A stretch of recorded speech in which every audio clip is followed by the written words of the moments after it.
want to start with a question. If you knew that a simple action could make a big difference to protecting your child's Islamic identity and protect all children, would you do it? Something that wouldn't cost you anything, but just 15 minutes of your time. I'm sure 100% of Muslim parents watching would do so. That's why my job today is very easy. I don't have to employ any strong arm tactics, no sales techniques, and absolutely no hypnosis. My name is Yusuf Patel, and I'm the founder and managing director of Muslim Family Initiative, formerly known as SRE Islamic. I'm used to hearing bad news from Muslim parents about things that are happening in schools. Like the Muslim father who contacted me recently to say he was aware of a Muslim child who was being groomed by her teacher who identifies as lesbian. She was groomed into cutting her hair short, changing her name on the register. She was using different pronouns, and her parents were in the dark about all of this. Or the parent who said that her son told his teacher the exciting news that he was expecting a brother. Do you know how the teacher responded to that news? The teacher, driven by gender ideology, said, "How do you know it's a boy? He will decide his own gender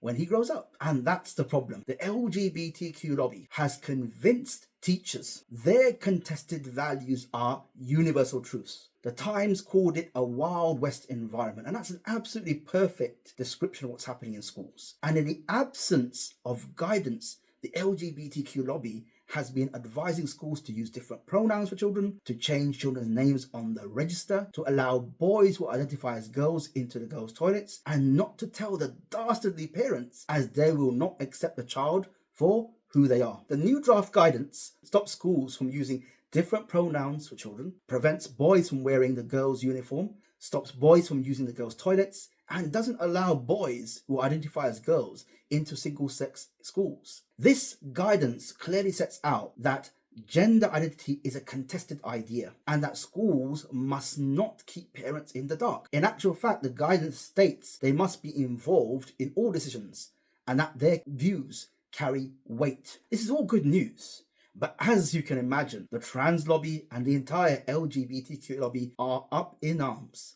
They're calling on their supporters to respond to this consultation in huge numbers and to oppose it. People who don't have children are trying to dictate to you how schools should respond to this gender identity madness for your children. That's where you come in. As a Muslim parent, you must respond to this consultation and then encourage 10 other Muslim parents to do the same. And then any Muslim organization that you are in touch with should also respond. We have written a simple guide to help you answer the questions in the consultation process. Even if you just answer yes or no questions as set out in our guidance, and then include some supportive comments at the end, this will take you 15 minutes tops. Remember to use the guide and don't copy and paste.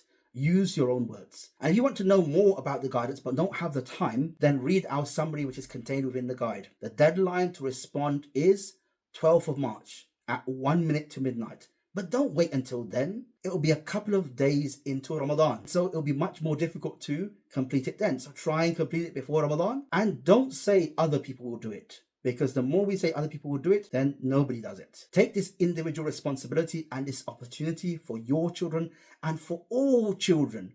And bi'Iznillah, your reward is with Allah subhanahu wa ta'ala. Jazakumullah khairan. Assalamu alaikum wa rahmatullahi wa barakatuh.